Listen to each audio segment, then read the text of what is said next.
Bienvenue dans le jour 37 du programme du sauteur affûté. Aujourd'hui, on va parler hydratation et boisson d'effort.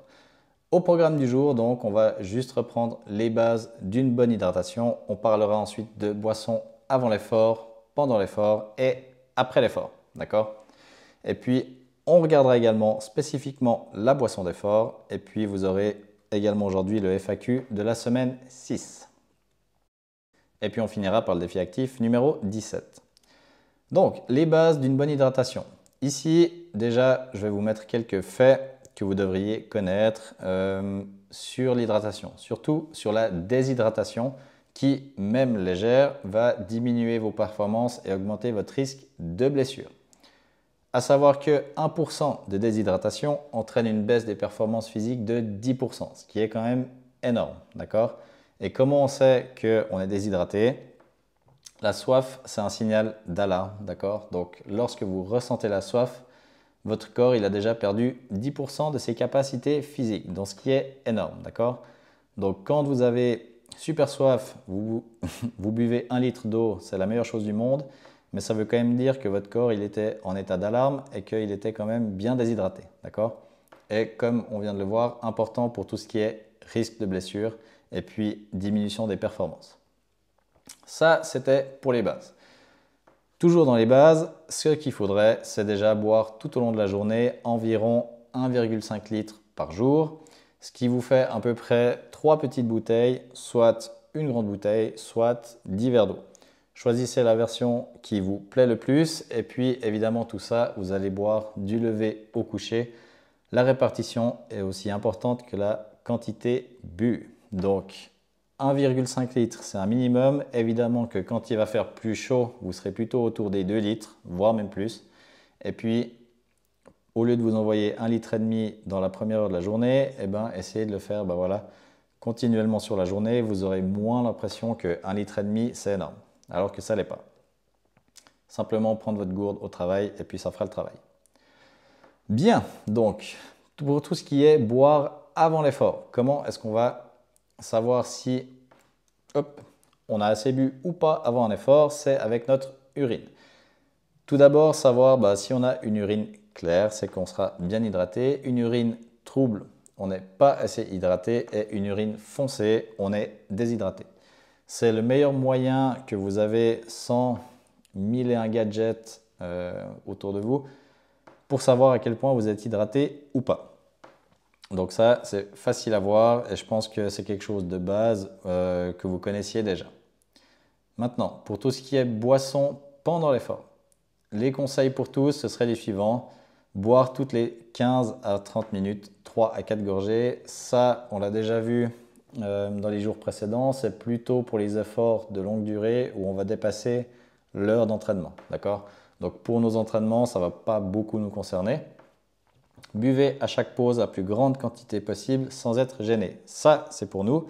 C'est ce qu'on va avoir dans nos entraînements de circuit training. Donc à chaque fois, la pause de 1 minute entre les deux blocs principaux, c'est à ce moment-là que vous pouvez boire. Et comme c'est noté ici, la plus grande quantité possible, mais sans vous gêner après. D'accord? Le but, c'est que votre ventre ne soit pas une piscine. Ça, on est bon. Et puis, ça va correspondre en gros à 500 à 800 ml par heure. De nouveau, par heure, c'est pour tout ce qui sera entraînement au-delà d'une heure. Donc, pour vous, ce qui va simplement vous concerner ici, c'est boire la plus grande quantité entre chaque pause. Et c'est tout. D'accord? Après, si le week-end, vous voulez vous faire une sortie longue à vélo ou j'en sais rien, là, vous pouvez appliquer le principe des 15-30 minutes. Mais pour nos entraînements qui font moins de 30 minutes, on n'en a pas besoin. Bien. Pour tout ce qui est boisson après l'effort, et en gros, combien est-ce qu'on devrait boire après avoir fini notre entraînement? Il y a une équation qui est la suivante, qui est assez facile. Donc, vous allez prendre votre poids avant l'effort, moins votre poids après l'effort, et puis vous allez faire fois 1,5. C'est ce qui va vous donner la quantité à boire.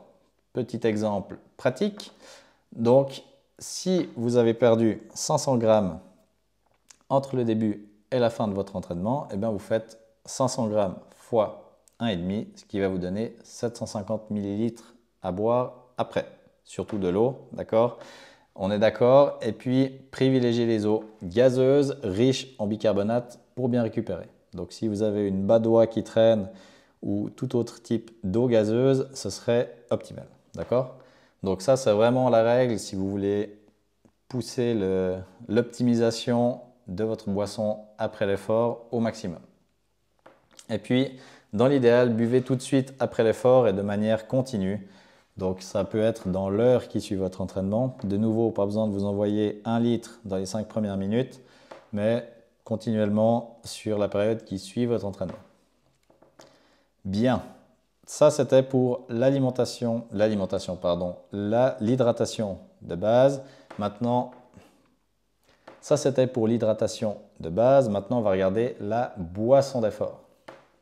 Donc, la boisson d'effort, c'est une solution tout en un qui permet de maintenir un bon état d'hydratation pendant l'effort et de limiter l'épuisement du stock d'énergie. On parle ici surtout de glycogène. Le glycogène, on en a parlé la semaine passée, si vous vous rappelez. Tout ce qui était frigo, congélo, ça vous rappelle quelque chose? Elle est surtout utile en compétition ou pour les efforts de plus d'1h30. De nouveau, pour nos entraînements, ça ne va pas nous concerner, mais je vous l'ai quand même mis parce que j'ai eu quelques questions par rapport aux boissons d'effort, donc je vous ai quand même mis ça ici. Donc, la boisson d'effort, au niveau de sa composition, qu'est-ce qu'on va retrouver? Déjà, de l'eau pour l'hydratation, des glucides pour l'énergie et puis du sodium pour compenser les pertes lors de la transpiration surtout et favoriser l'absorption des glucides et la vitesse de réhydratation. Ça peut paraître technique tout ça, mais en gros c'est pour compenser tout ce qu'on perd quand on fait notre effort et qu'on transpire. D'accord? Donc surtout quand même de l'eau, un peu de sucre et puis les sodiums, ce sera par exemple une pincée de sel. On viendra tout de suite avec le petit exemple de boisson d'effort pour ceux qui connaissent peut-être déjà.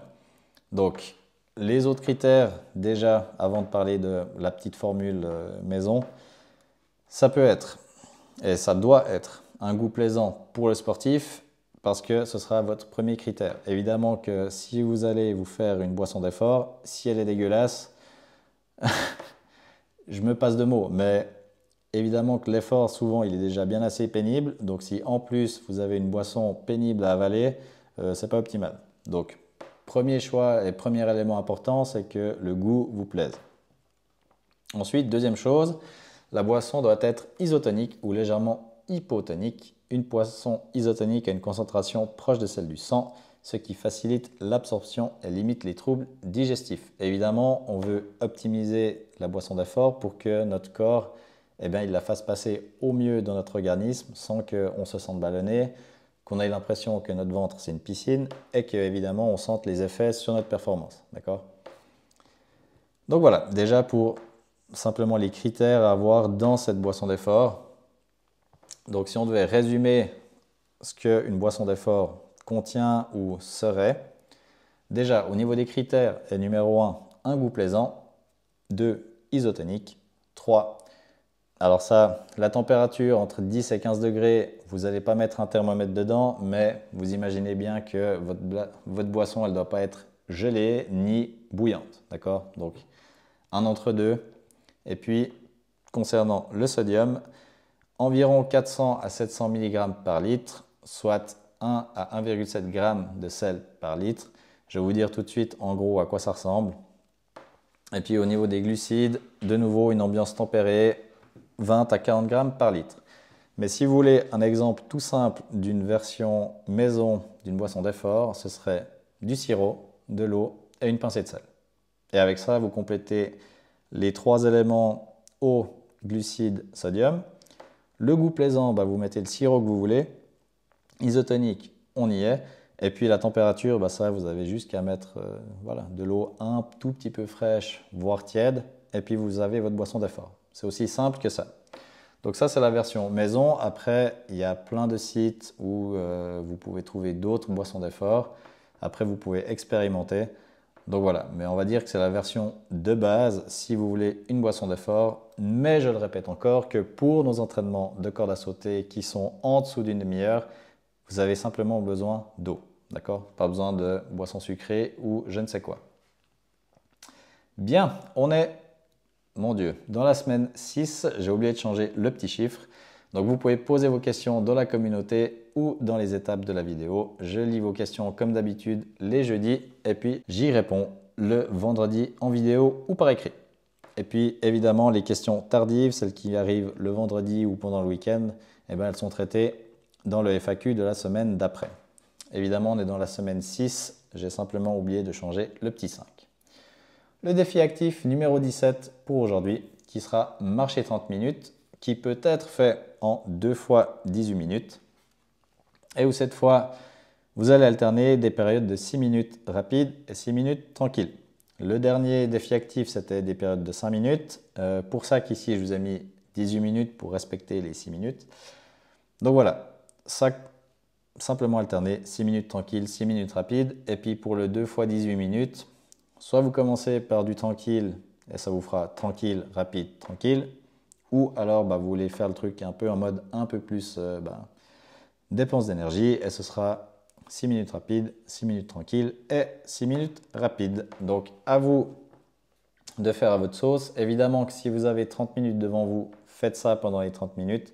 Mais si vous avez un emploi du temps un peu trop chargé, choisissez la version 2 fois 10 minutes. Bien, encore pas mal de contenu aujourd'hui. Donc dans les étapes du jour, mettez en place les conseils vus aujourd'hui pour votre prochain entraînement. Bon, concernant l'hydratation, ce sera simplement avoir une gourde à côté de vous et surtout boire pendant les pauses le maximum possible sans être gêné après.